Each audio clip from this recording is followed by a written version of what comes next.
So I'm going to go through the basics and the setup and operation, because no one actually tells you anything, and it's impossible to locate everything in one place online. So I took the time to figure out how to do everything as efficient and cost effective as possible, but still comfortable and safe. And I'll put links to everything I purchased based only on my own personal research, and everything that I found on the Facebook page, which I'm so grateful that everybody chipped in, but it took me forever to navigate through it and learn what I've learned. So I'm going to try to share and post all the links.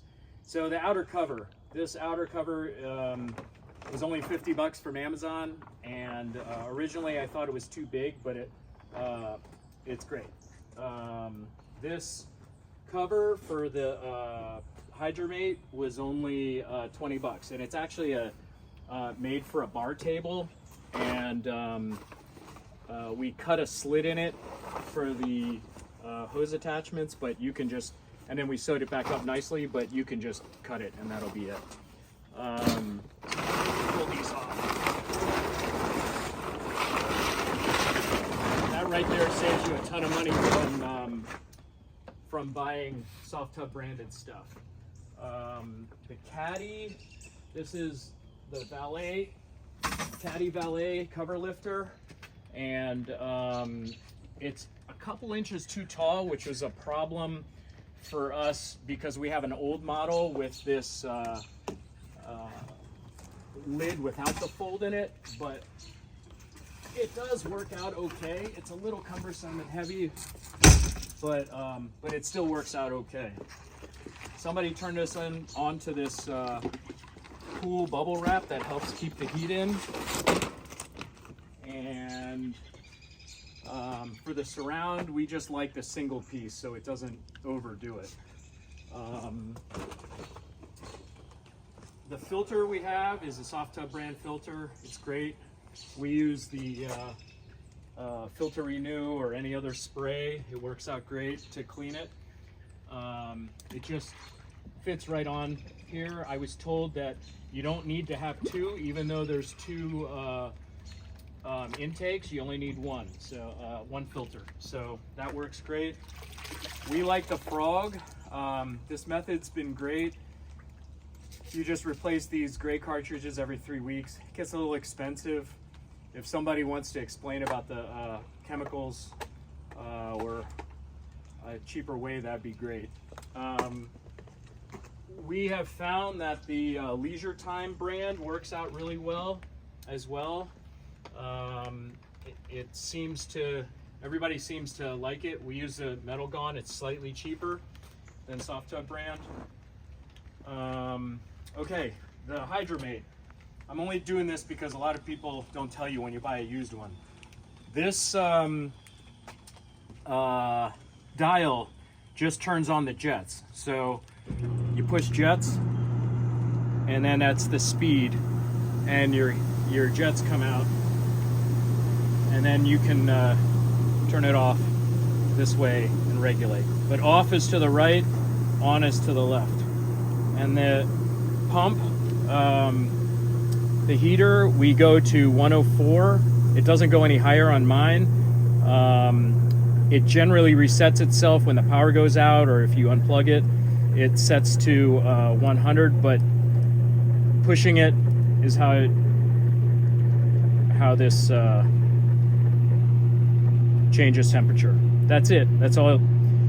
Otherwise, the thing's on 24/7. And that is hooked up to, we have around the corner our electricity. It has to be, I installed a dedicated 20 amp breaker. Only 15 amps is needed, but I installed a 20 in the electrical panel box, and it's got a bubble there. But the hot tub runs, I keep it at 104. I'll lower it to 99 or something when I'm away for a certain amount of time. Just so you know, it takes about, for this 200 gallon, it takes about an hour to heat it a degree. So if it goes down to 100, you got to basically wait 4 hours before it gets back up to 104.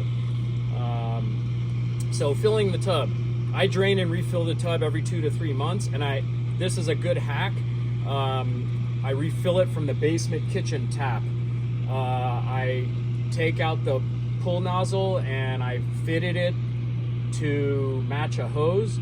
We use a metal hose so you don't get the plastickiness from a rubber hose.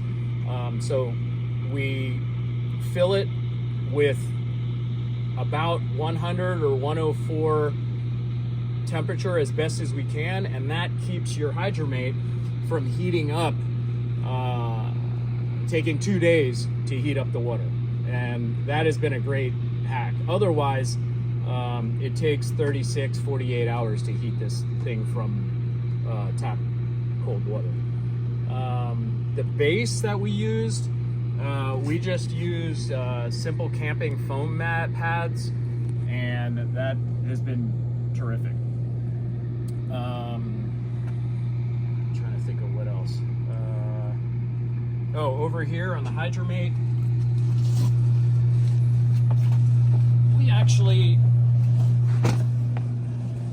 I use extra hose clamps. I feel like it's just a little safer. Some people say it's overkill, but I've found it has been great. I haven't had any leaks at all. And basic maintenance, I would say this snap-on filter, just clean it every time. Chemicals, because I'm on a well, I use this metal gun. It takes about a whole bottle, sometimes 2 whole bottles at every fill, because my water is heavy in iron. Recently I switched my shock and my metal gun to the Leisure Time brand. What else? These frog things are about 50 bucks for 3 gray refill cartridges, and I don't understand why they don't just sell the chemistry so you can just like reload them. It's really such a waste and expensive.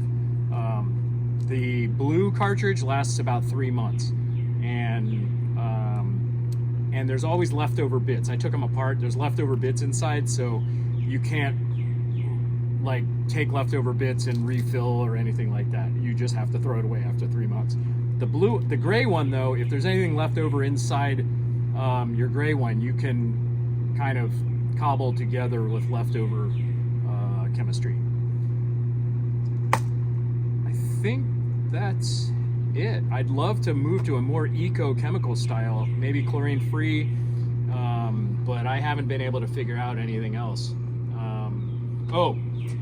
For cracks in your vinyl, we use Gorilla Tape. It's ugly, but it seems to be working pretty good, and it tapes that gets dirty, but it stays really well.